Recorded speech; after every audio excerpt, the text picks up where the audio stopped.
대한예수교장로회 합동총회가 2019 이슬람 대책 아카데미를 열었습니다. 빠른 속도로 증가하는 무슬림들에 대한 선교적 접근이 필요하다는 의견입니다. 최근 안중근 의사 의거 당시의 일이 기록된 러시아 신문이 공개됐습니다. 안중근 의사 유해가 기독교 묘지에 매장됐다는 기록도 함께 있어 안 의사 유해를 찾는 중요한 단서가 될 것으로 보입니다. 자사고 지정 취소와 관련 교육부는 19일까지 자사고 지정 취소에 대한 동의 여부를 결정하게 됩니다. 그러나 교육부 동의와 상관없이 법적 공방으로 이어질 전망입니다.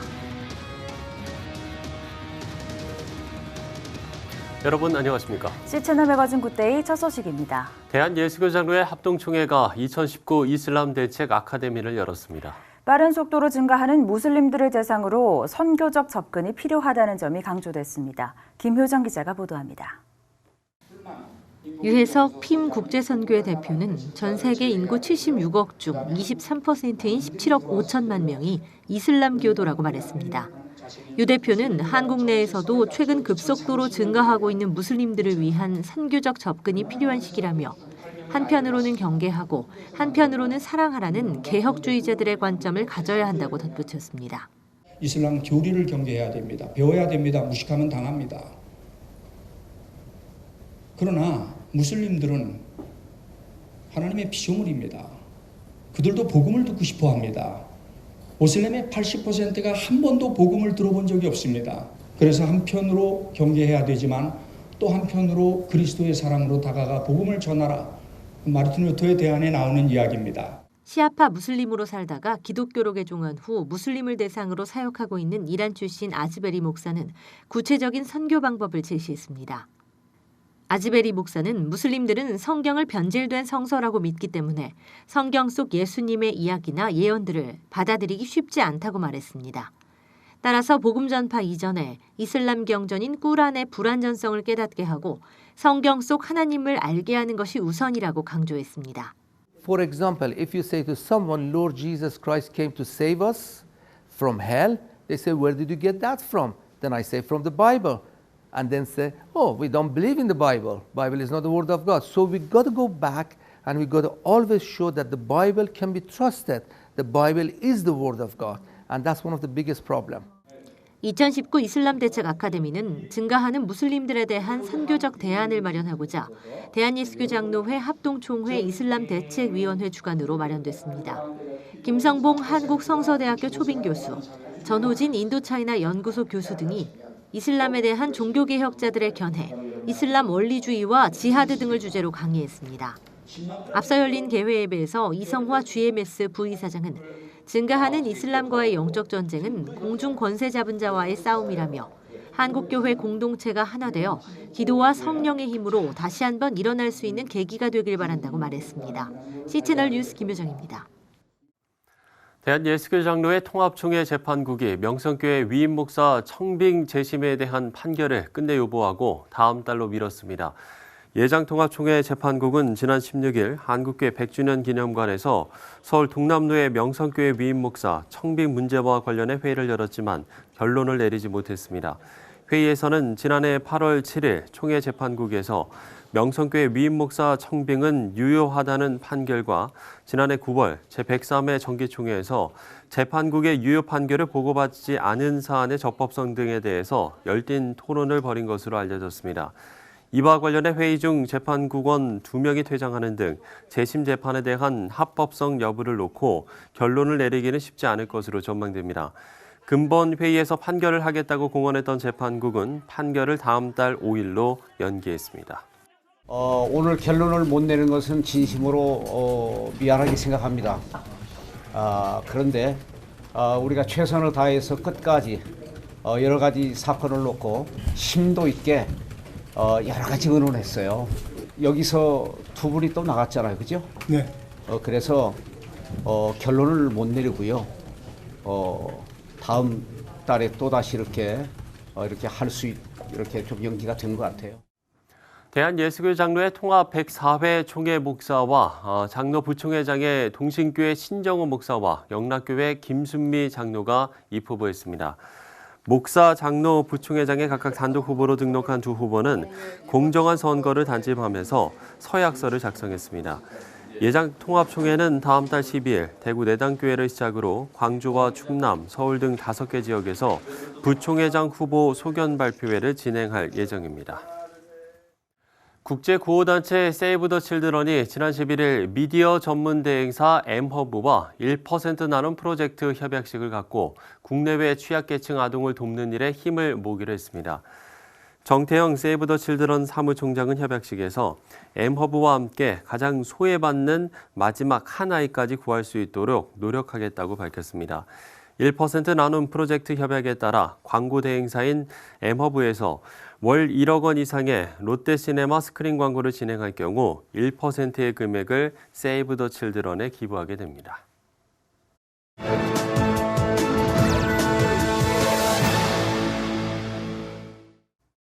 안중근 의사의 유해가 중국 류순 감옥 근처 기독교 묘지에 매장됐다는 사실이 실린 러시아 신문 기사가 최근 국내에 소개됐습니다. 네, 그동안 안 의사의 유력한 외장지로 류순 감옥 공동 묘지터가 지목됐었기 때문에 정부 차원의 추가 확인 조사도 필요해 보이는데요. 관련 내용 안순철 선교사 전화 연결해서 들어보도록 하겠습니다. 자, 선교사님, 최근 러시아 신문 보도가 국내에 알려졌는데 러시아 신문에 게재된 게 그럼 언제였습니까? 네, 지금부터 110년 전 안중근 의사가 1909년 10월 26일 하얼빈역에서 일본 제국주의의 상징 이토 히로부미를 저격했습니다. 그리고 그 이틀 뒤 10월 28일자 러시아 신문은 이토 공작 암살이라는 제하에 안중근 의사의 역사적인 의거 모습과 상황을 자세히 묘사하고 있는데요. 뿌리 아무리에지는 손과 발에 족쇄를 차고 체포되어 호송되는 안 의사의 모습을 생생하게 그려내고 있습니다. 이러한 자료는 최근 국가기록원이 러시아 국립도서관에서 발견한 러시아 극동의 지역신문 기사 24건을 통해 알려졌습니다. 1909년 10월 27일부터 1910년 4월 21일까지 약 6개월간 이어진 러시아 신문의 보도에서 이토가 안 의사의 총탄 3발을 맞고 숨졌으며 조선인이 범인으로 체포되었고 재판 과정에서 안중근 의사가 주장한 의거의 역사적 의미뿐만 아니라 사형 집행과 그의 묘지에 관련된 사항까지 러시아 신문들은 자세히 전하고 있습니다. 네, 기사 내용 중에서 좀 더 주목해봐야 할 부분이 있다면 어떤 것일까요? 네, 특별히 우리의 관심을 끄는 것은 체포와 신문 그리고 사형 집행까지의 과정 가운데 발표한 안중근 의사의 법정 진술에 대한 보도입니다.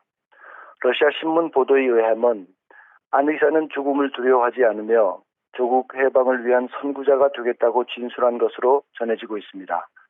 사형 선고 재판에서도 자신의 의거의 정당성을 지속적으로 주장했고 특별히 1910년 2월 27일자 뿌리 아무리에지는 안 의사에게 향한 어머니의 마지막 인사말 가치 있는 죽음을 맞이하라는 내용도 전하고 있습니다.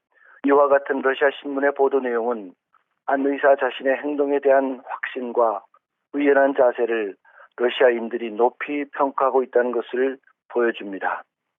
그중에 안 의사의 매장지와 관련된 기사가 1910년 4월 21일자 우수리스카야 아크라이나지에 보도되고 있습니다.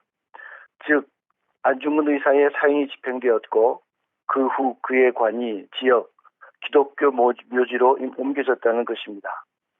지금까지 안중근 의사의 유해를 찾기 위해 남북한 조사위원회까지 조직하여 류순 감옥과 근처에 있는 3곳의 수정 매장지를 조사했으나 별 성과가 없었습니다. 그런데 이번에 발견된 러시아 신문에서는 그의 유해가 기독교 묘지에 묻혔다고 구체적으로 보고하고 있어 앞으로 안 의사의 유해를 찾는데 중요한 단서를 제공하고 있다는 데 큰 의미가 있습니다. 네, 올해가 안중근 의사 의거 110주년이 되는 해입니다. 학자들 중에는 안중근 의사 관련 내용을 국제사법재판소에 다시 제소하는 걸 고려하는 분도 계신데 이런 자료들이 좀 뒷받침이 될 수 있을까요? 네, 안중근 의사에 대한 체포와 재판 관할권 그리고 본 재판의 불공정성을 포함한 재판의 불법성을 지적하는 학자들의 목소리가 반영된 연구가 진행되고 있습니다. 이에 따르면 안중근 의사의 재판은 국제법적으로 명백히 불법 행위이자 무효이므로 국제사법재판소에 재심을 해야 한다는 것입니다. 그래서 이 근본에 발견된 러시아 신문들의 보도는 안 의사의 재판에 재심이 열린다면 객관적인 참고 자료로 사용될 가능성도 있습니다. 한편 안중근 의사는 그의 유언에서 시신을 하얼빈 고원 곁에 묻어두었다가 국권이 회복되면 고국에 옮겨달라고 부탁했습니다. 그런데 우리는 이미 오래전 그가 그토록 바라던 국권이 회복된 나라에 살아가고 있지만 아직도 그의 유언을 지키지 못하고 그저 1946년 효창공원에 조성된 그의 가묘를 안타깝게 바라볼 뿐입니다. 안중근 의사 의거 110주년을 맞은 지금 동아시아가 다시 한번 큰 변화의 시기를 통과하고 있고 한중일 세 나라가 서로를 인정하고 함께 평화적으로 공존해야 한다는 안중근 의사의 동양 평화론이 어느 때보다도 필요한 때입니다. 이러한 때 우리도 안 의사의 애국 신앙과 시대를 바라보는 안목을 본받아야 할 것입니다. 그리고 한반도와 동아시아의 평화를 위해 함께 기도해야 할 것입니다. 네, 안중근 의사의 기록을 바탕으로 실제적인 연구가 뒷받침되길 바라고요. 고국에 묻히고 싶어 했던 안중근 의사의 소원이 이루어질 수 있도록 후속 조치들이 취해질 수 있기를 기대합니다. 네, 러시아의 안순철 선교사와 이야기 나눠봤습니다.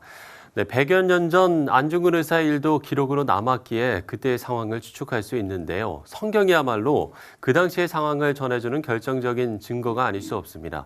예수님의 실존을 증명하는 사역단체들은 바로 성경에서 그 증거들을 제시합니다. 미국에서 전해온 소식입니다. Jonathan Morrow tells students at the Impact 360 Institute there's more evidence that Jesus lived than Julius Caesar, yet no one doubts Caesar existed. Also, a rule is the closer in time the writer was to events, the more likely his account is accurate. Peter, John, and James lived with Jesus. John said, what our eyes have seen, what our ears have heard, what our hands have handled is what we're declaring on you. In other words, we were eyewitnesses. We were there. And Morrow points out Paul and Luke interviewed them and knew many others who witnessed Jesus' life, death, and resurrection. When you're doing history, you want early and you want eyewitnesses. And the gospel writers give you both. They investigated everything carefully. They have the ring of truth to them. They include embarrassing details. Another understanding among scholars? What the age does, they find the closer the manuscript to the original, less chance of error or miscopying. But McDowell explains no original copies exist of the most well-respected and accepted ancient works. When you look at Greek and Roman historians like Herodotus and Tacitus and Livy, those are hundreds of years later, 500, 600, 700 years after the fact. Bible manuscripts, though, get closer to the original work than any other. We've got manuscripts and fragments that show up within 35, 40 years of the time when they were written. Why does that matter? It means there's not enough time for error in mythology to corrupt the message of what's going on there. Second, the more manuscripts you have, the easier it is to reconstruct the original. Here, the surviving ancient copies or pieces of the Bible way outnumber all others. 66,420 some manuscripts and scrolls. McDowell says second place is Homer's The Iliad with just 1,800. We do trust Homer. How much more so should we trust the New Testament documents? With so many more copies, no surprise there'd be occasional errors. And critics claim there are some 400,000 mistakes or variants in the Bible. Well, 99% of those 400,000 or so number evaporate, simple spelling errors, word order. Like Honor, Honour. But none of those texts that are in question affect any central teaching of Christian doctrine or practice. And Bach and Morrow explain to students many of the so-called contradictions in the Bible are just different ways of telling the same story. And difference does not equal contradiction, it's just difference. Doubters have a hard time believing that the Bibles we're reading today could accurately reflect the actual words written by the authors so many centuries ago. But McDowell explains how for Jewish scribes, copying books like Genesis and Exodus was holy work and strictly controlled. 4,000 regulations the scribe had to follow to guarantee accuracy. Monks had tight rules for copying as well. Another reason to trust the Bible, archaeology and related research have time and again shown the Bible's true and Bible skeptics wrong. Archaeology has probably cleared up already over half of all what appeared to be alleged discrepancies in the scriptures. Skeptics would say there's no record of a Nazareth, so the New Testament can't be true, and no record of the Hittites, so the Old Testament can't be true. Well, archaeology and associated research shows both existed. But now you can go to Harvard or anywhere else and study the Hittite language. Finally, there's the proof of logic. The apostles kept saying to their opponents, "You know what I'm talking about. You were there." McDowell points out that's a crazy thing to do if you're making the whole thing up. They appealed to the knowledge of their opponents for the facts of which they talk about. To me, that's one of the best tests of truth historically. Bach asked what better proof the earliest disciples weren't making it all up than the fact they almost all were martyred for it. You don't die knowingly for something that you know you made up. Paul Strand, CBN News.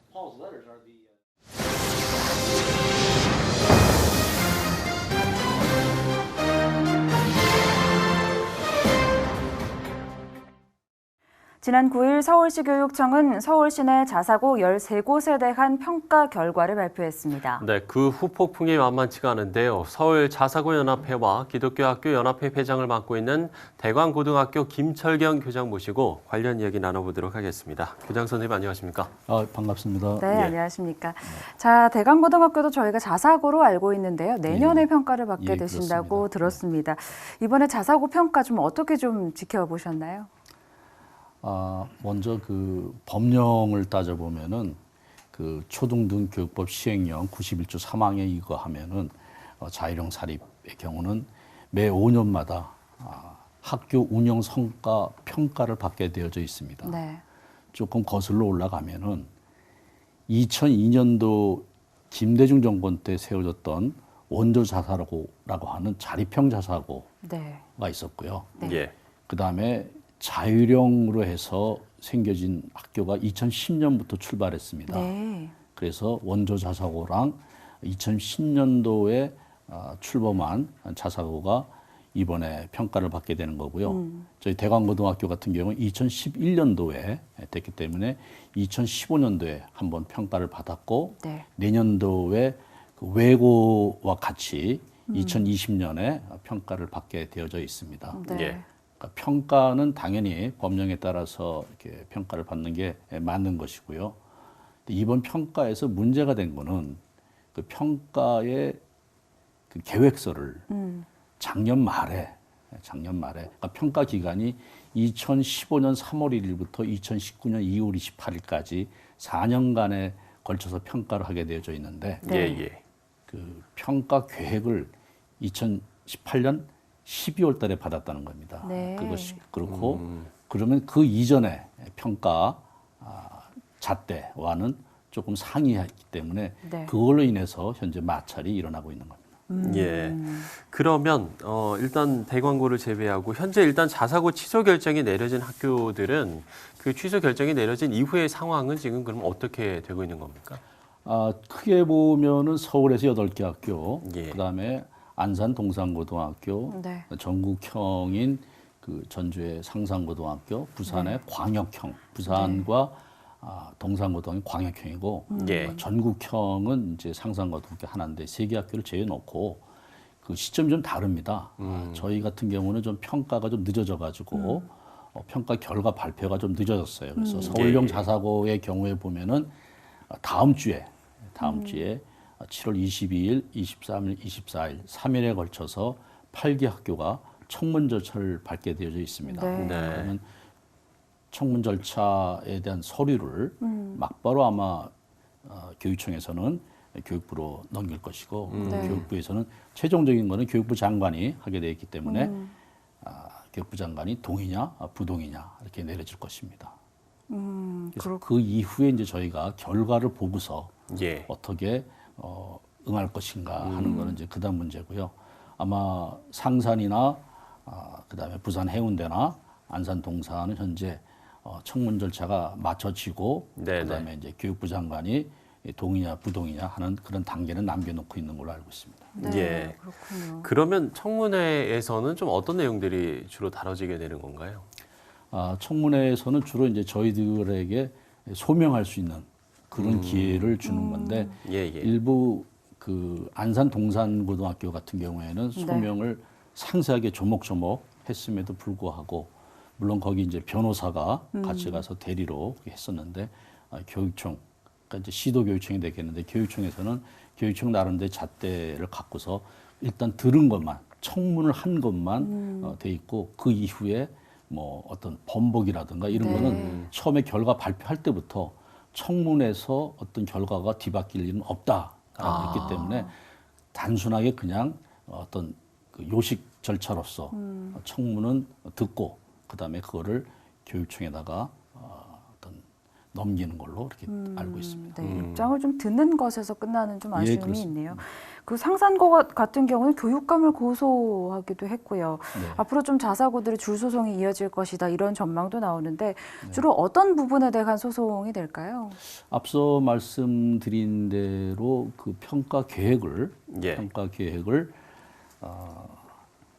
작년 12월 달에 받았다는 것. 그래서 일부 이제 국회의원께서는 법률 불소급의 원칙 이렇게 얘기하는데 초등등 교육법 13조에 보면 초등등 교육법 시행령 13조에 보면은 그 평가의 어떤 방법이 나와 있는데 평가는 그 어떤 그 기준이 최소 한 학기 전에 그러니까 그 전년도 만약에 2019년도에 평가를 하겠다 하면은 연도 이제 평가죠. 그러면은 2018년 8월 달까지는 그러니까 이게 저희들이 3월 1일이 시작이니까 최소 6개월 전에는 통보해주게 되어져 있는데 그와 같은 절차를 어기고 된 거 그거 하나고 그 다음에 5년 전의 평가의 기준 뭐 잣대라고 얘기할 수 있는데 평가의 기준이 훨씬 더 가혹하게 되어져 있다는 두 가지 측면에서 아마 법정에 그 얘기를 아마 할 걸로 알고 있습니다.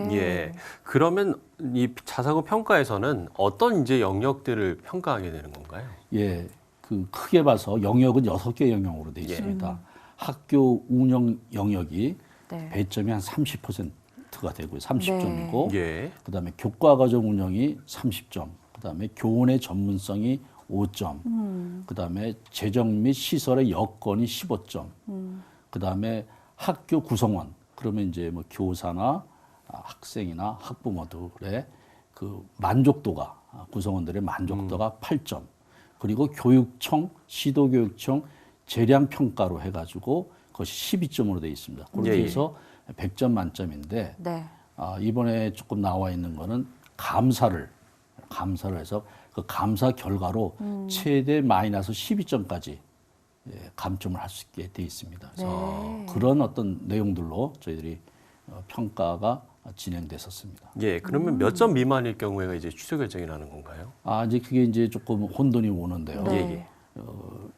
바로 직전 2015년도에는 그 기준점이 60점이었고요. 그 다음에 14년도에는 기준점이 70점이었습니다. 근데 이번에 다시 7점이었고 일부 학교, 뭐 상산고등학교 같은 경우 80점으로 기준점이 계속 이렇게 바뀌어져 있는 것도 문제가 그것도 좀 혼란이 올 수가 있겠네요. 그러면 이번에 이제 자사고 재지정에서 취소된 학교들 같은 경우에는 이제 결격 사유가 있지 않겠습니까? 어떤 부분들에서 이제 결격 사유가 있었던 건가요? 그러니까 지금 결격 사유라고 그러는데 사실은 결격 사유는 아닌 걸로 저희는 보고 있고 앞서 말씀드린 대로 6가지 영역, 그러니까 학교 운영 영역에서는 배점이 30점인데 건학 이점에 충실한 교육을 했느냐, 지정 목적에 맞는 그런 교육을 했느냐라는 건데 그건 조금 정성적인 게 있습니다. 어떤 그 계량화돼 있어가지고 몇 점이면은 통과고 몇 점이면 뭐 안 되고 하는 그런 기준이 아니라 좀 정성적인 게 있는데 거의 정성 평가 항목이 거의 한 60%가량 되어 있습니다. 그래서 어떤 잣대로 어떻게 들여다 보느냐에 따라서 되는 건데 학교마다 결격 사유인데 결격 사유는 아니고 낮은 점수를 저평가 받은 항목들은 제가 알기로 학교마다 조금씩 상이하기 때문에 뭐 꼭 꼬집어서 뭐가 문제가 돼서 이번에 어떤 지정 목적인 걸 못했다라고 말씀드리기 좀 어려울 것 같습니다. 네.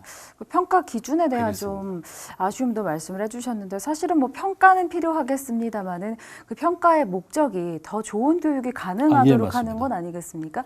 이번에 이런 평가 기준과 또 목적에 대한 또 비판의 목소리도 높은데 여기에 대해서는 좀 어떻게 생각하시나요? 지금 그 자율형 사립은 그 학교에 자율권을 주고 교육을 잘하라라고 한 건데 교육의 형태를 체제를 바꾸는 건데 어떤 일정 점수가 되면 통과고 그렇지 못하면 지정을 취소한다는 것은 사회적 혼란을 가져올 수 있다고 생각합니다. 그러니까 평가의 원래 목적은 지정을 취소시키는 게 아닙니다. 물론 법령에는 보면은 5년마다 평가를 해서 지정 목적을 도저히 달성할 수 없다라고 판단될 경우에는 그 지정을 취소할 수 있다라고 돼 있지 무조건 취소하라는 건 아니거든요.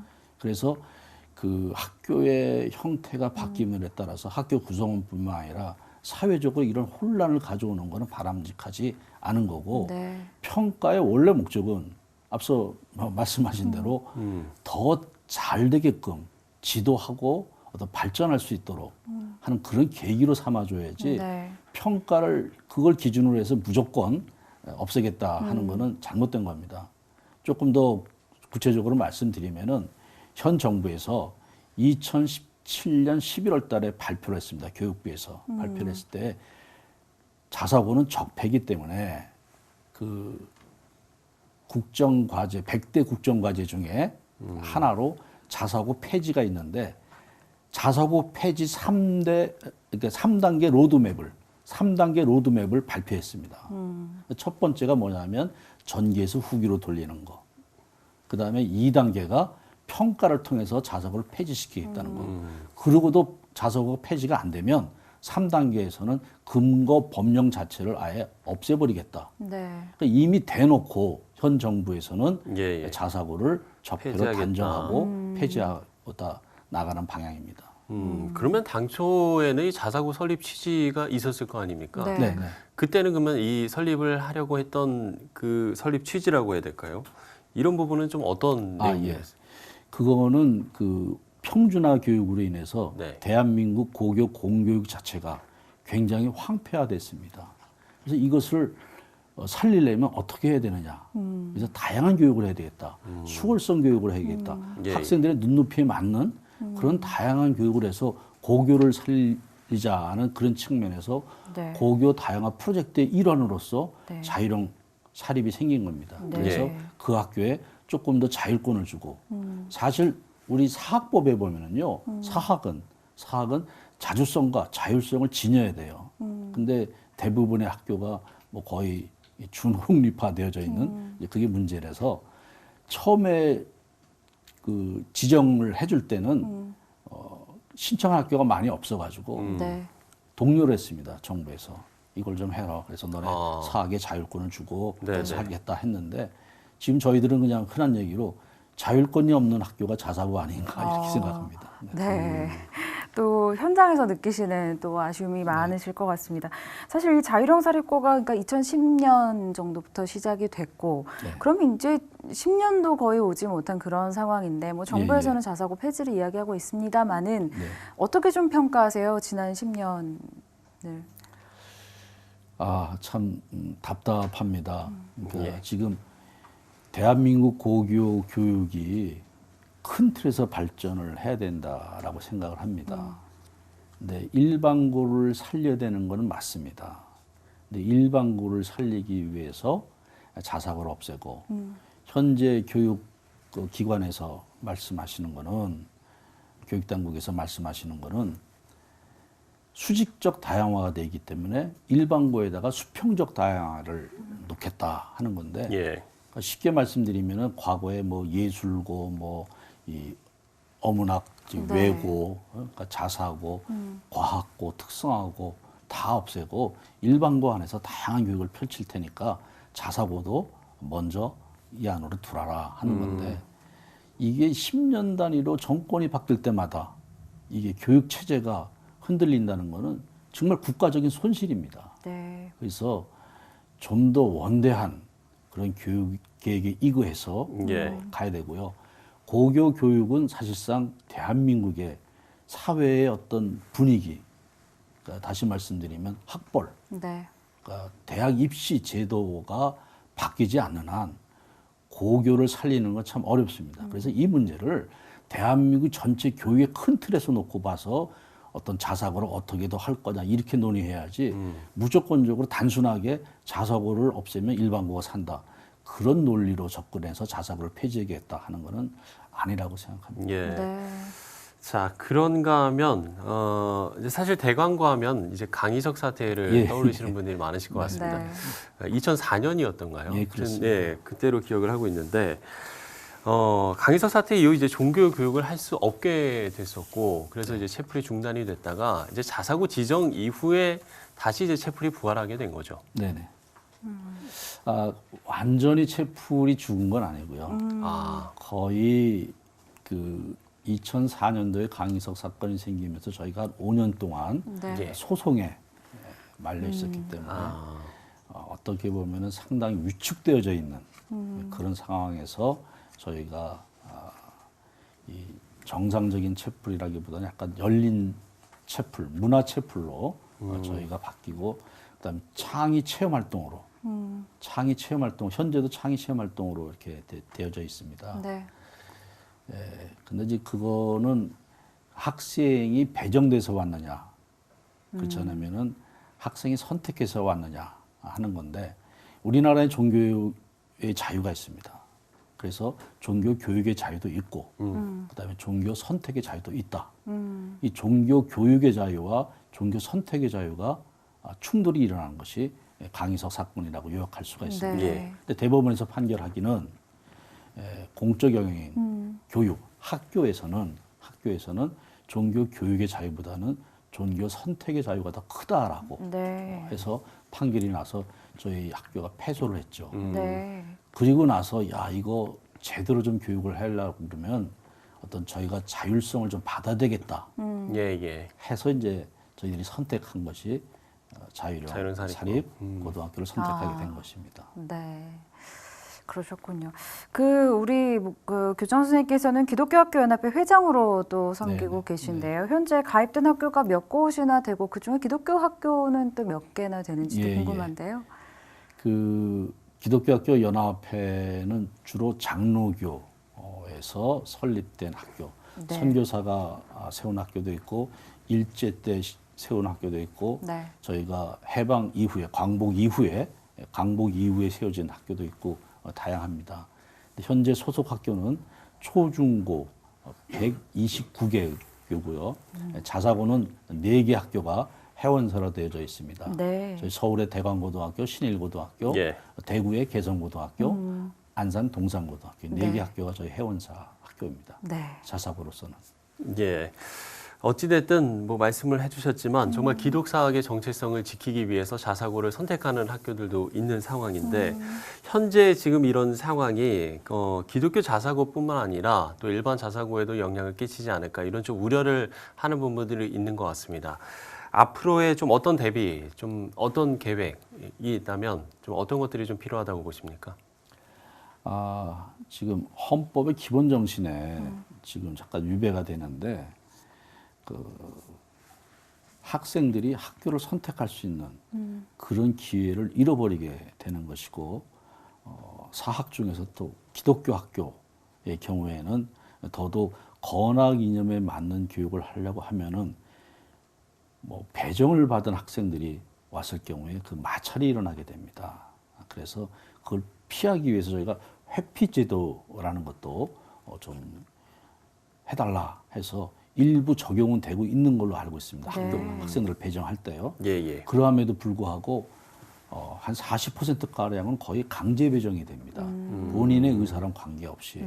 그랬을 때 학생들의 자존감이 아무래도 떨어집니다.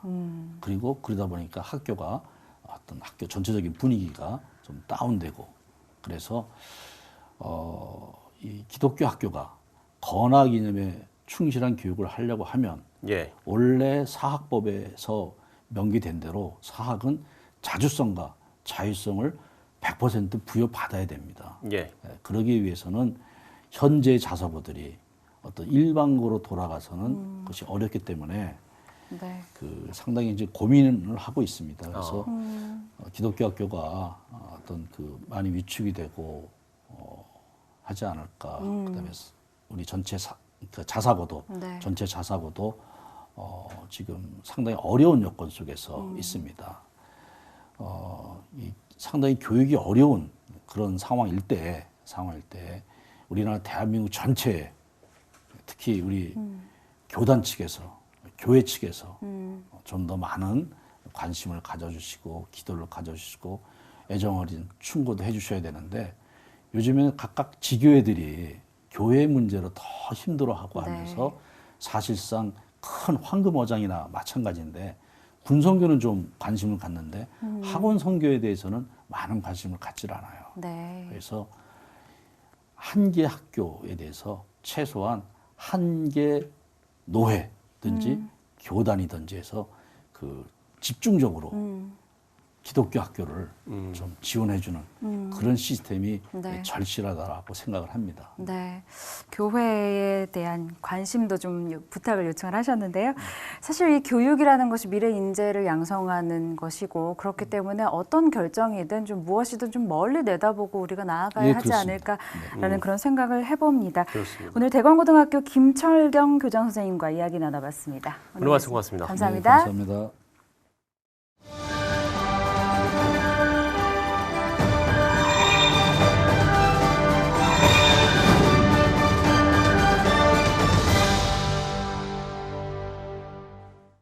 네, 앞서 보도해드린 대로 예장통합총회 재판국이 16일 명성교회 후임 위임 목사 청빙 관련 재심에서 결론을 내리지 못하고 8월 5일로 연기를 했습니다. 네, 그런가 하면 지난 금요일 예장통합 법리부서를 지낸 부서장들이 모여서 총회 질서 정립을 촉구하는 기자회견도 열었는데요.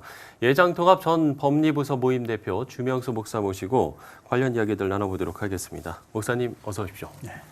네. 안녕하십니까. 자, 바로 어제였습니다. 명성교회 후임 목사 청빙 관련 재판국 회의가 있었는데요. 이 내용부터 좀 짚고 넘어가면 좋겠습니다. 좀 소식 어떻게 들으셨나요? 재판국에서 심의를 한 결과 결론을 얻지를 못하고 8월 5일 날로 미뤘다는 소식을 들었습니다. 네. 좀 결과를 보시고 어떤 좀 생각이 드셨어요?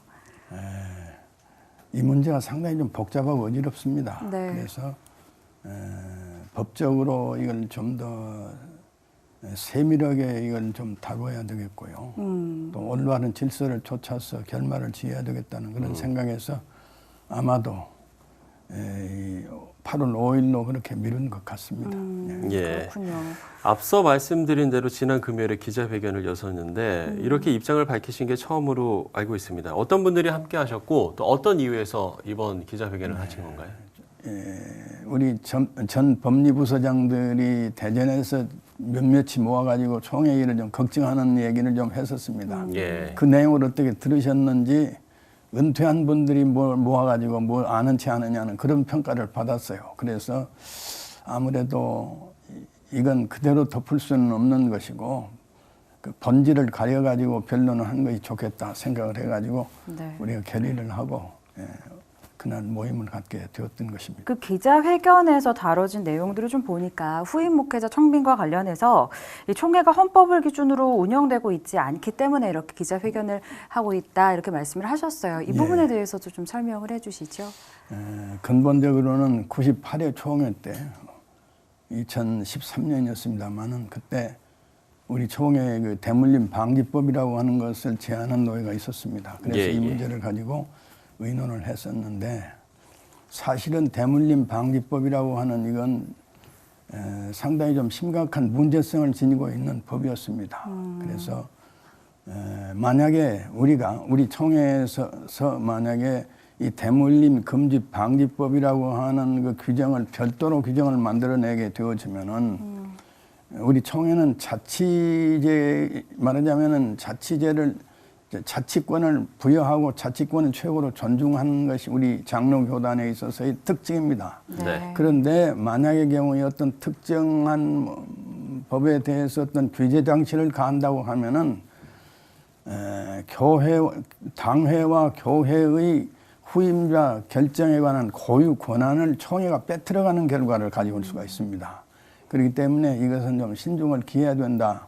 이렇게 저희들은 생각을 했던 것이고요. 그렇게 해서 우리가 좀 개입을 했던 것이고, 여기 문제성은 뭐냐 그러면 우리 총회는 이 교황정치를 하는 카톨릭도 아니고요.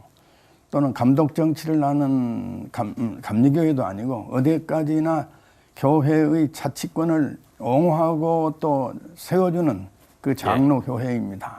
그런데 이 법적 규제를 강하게 되어지면은 이제도 말씀드린 바대로 우리 당회와 교회만이 할 수 있는 후임자 결정 문제, 이 고유 권한을 총회에서 강제적으로 뺏어가는 결과가 오게 되는 거예요. 그렇게 해서 우리 장로교회의 정체성이 무너지게 됩니다. 장로교회는 어디까지나 장로교회야 되는데 감리교라든지 교황정치 같은 그런 정치 체제로 된다면 안 된다는 것이죠. 그렇게 해서 이 문제성이 그런 면에서 심각한 문제를 가지고 있었습니다. 네, 그렇군요. 그 대물림 방지법이 좀 무리하게 제정된 측면이 있다라는 말씀을 하셨는데 그렇습니다. 그동안 좀 통합총회 내에서의 의견은 어땠는지도 궁금하고요. 뭐 일각에서는 이게 대형교회를 옹호하는 것이 아니냐 이런 의견도 나오던데요. 예. 이 문제를 가지고 우리 총회 자체 내에서 찬반 양론이 많았습니다. 대개 이제 사회적인 여론, 무조건 이 후임자를 결정하는 문제를 세습이다고 주장하는 사회적인 여론이 우리 교단으로 파고 들어와 가지고 그 문제성을 많이 일으켰던 것이고요. 네. 우리 교단은 130년을 이렇게 지내오는 동안에 있어서 대물림 방지법이라고 하는 특별법을 만들지 아니하고도 우리들은 우리 장로교회의 그 정체성을 유지를 하면서 제대로 이어내려올 수가 있었는데 최근에 이르러 가지고 사회 여론이 우리 장로교 속으로 파고 들어온 거예요. 그래서 이게 상당히 심각한 문제가 되어진 것입니다. 예. 특히 지난 회기와 근본 회기 총회장 리더십을 지적하는 의견도 좀 적지 않은 것 같습니다. 지난해 이제 103회기 총회에서 재판국의 판결이 취소됐었던 적도 있지 않습니까? 이 부분에 대해서는 어떤 생각을 갖고 계신 건가요? 이 대물림 방지법을 만들어낸 다음에 이제 우리 총회에서는 이 찬반 양론이 있었죠. 그러는 가운데서 서울 북로회 이정환 목사님이라고 하는 분이 헌법 정치 제28조 6항의 위헌성 여부를 가려달라고 우리 총회 재판국 헌법위원회에다가 해석 요청을 했습니다. 그 해석 요청에 대해서 이렇게 답변을 했습니다. 우리 헌법위원회는 장로교는 감독 정치가 아니라 대의 정치고 또 회중 정치이기 때문에 후임자를 정하는 문제는 당회의 결의로 공동의회에서 결정하고 노회에다가 인준을 거쳐가지고서 된다고 그렇게 되어 있습니다. 그런데다가 우리가 신앙 고백으로 채택하고 있는 웨스트민스터 신앙 고백과 정치 원리 등에 있어서 이게 맞지 않아요. 그렇게 해서 위헌성이 있다고 이제 생각이 되어가지고 우리 헌법위원회에서는 이 헌법 28조 6항에 대해서는 수정, 삭제, 추가, 보완, 개정을 해야 한다고 그렇게 답변을 우리 헌법위원회에서 답변을 했습니다. 그런데 이것에 대해서 우리 102회기 총회장님 특별히 이 법은 받을 수가 없다고 그렇게 하면서 지연을 시켰죠. 계속해서 이것을 사실은 우리 총회법상으로 총회법규 제36조 6항에는 헌법 해석 권한이 있는 총회는 이 안건에 대해서 당사자나 해당 기관은 지체 없이 시행하여야 하고 총회 임원회는 즉시 질의한 기관에 통보해야 하며 통보하기 전에는 이의가 있을 때는 헌법위원회의 재심의 1회 한해서 요구할 수 있다고 되어 있습니다. 그런데 102회기 총회에서는 102회기, 103회기 총회장은 이것을 받을 수 없다고 그냥 이걸 지연을 시켰죠. 네. 지연을 시켜가지고 우리 103회기까지 연결을 시켰습니다. 그래서 103회기 총회장은 또 이 중에 의해 가지고서 그냥 이 헌법 결의 해석을 갖다 취소를 해버리고 만 것입니다. 헌법 해석을 만약에 받아버리게 되어지면은 이 136조, 28조 6항이 이게 옳지 않다는 것이 드러나 버리잖아요. 만약에 받아버리게 되어지면 이 법은 폐기해야 되지 않습니까? 그렇기 때문에 총회에서는 그걸 억지로 받으려고 하는 과정에서 문제가 발생을 했었습니다. 교단 총회 기간이 이제 다가오고 있습니다. 이제 104회 총회를 앞두고 있는 그런 시점인데 좀 갈등과 분열에서 좀 회복될 수 있는 방법이 있을까요? 그런데 요즘 세상이 많이 복잡하고 어지럽습니다. 남북 간의 대결이라든지 동서 간의 대결이라든지 식자와 식자에 있어서 대결이라든지 가진 자와 또 없는 자의 대결이라든지 이런 문제들이 매우 심각하게 지금 일어나고 있지 않습니까? 네. 이런 과정에서 우리 총회도 사회적인 그런 영향으로 말미암아 가지고 상당히 어지럽고 혼란합니다. 이런데 우리 총회는 대한예수교장로회 총회 통합측은 우리 한국교회의 장자교단입니다. 한국장로교회 장자교단이고요. 세계교회의 장자교단입니다. 장자교단인 우리 총회는 우리 총회의 그 정체성을 살려야 됩니다. 정체성을 죽이면 안 되는 거예요. 왜냐 그러면 아까도 얘기했습니다마는 후임자를 정하는 문제는 당회의 결의로 공동의회의 이 3분의 2의 투표에 의하여 가지고 노회 인준에서 결정한다고 이렇게 돼 있거든요. 그 법에다가 사족을 붙였어요. 102조 6항, 28조 6항이라고 하는 이 사족을 붙여가지고 우리 총회를 매우 혼란하게 만들고 있습니다. 그렇기 때문에 이번 총회, 104회 총회 때는 이 28조 6항, 이건 폐기를 하든지, 문제되어진 이 법을 폐기를 하든지, 어떻게 수정하는 방법을 거치든지 해서 서로 간에 화합하는 방법으로 총회를 풀어가야 된다 그렇게 생각을 합니다. 예. 말씀처럼 대립과 분열의 시대를 살고 있다라고 말씀을 해주셨는데 그야말로 이런 갈등에서 좀 회복할 수 있는 길을 찾도록 좀 시청자 여러분뿐만 아니라 저희도 기도를 해야 되겠다라는 생각을 가져봅니다. 예장통합 전 법리부서 모임 대표 주명수 목사와 이야기 나눠봤습니다. 오늘 말씀 고맙습니다. 감사합니다. 감사합니다.